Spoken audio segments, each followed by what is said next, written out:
In this video, we'll learn how to calculate rank in Excel. We have 3 columns, names, sales, and rank. Click on the first cell under the rank column, type =rank,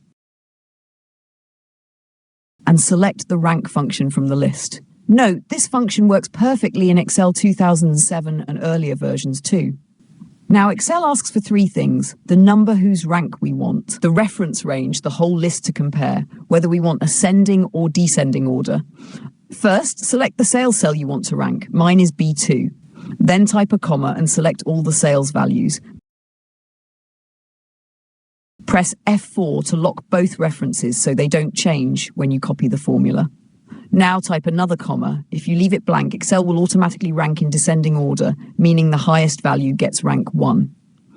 I'll select descending and press Enter.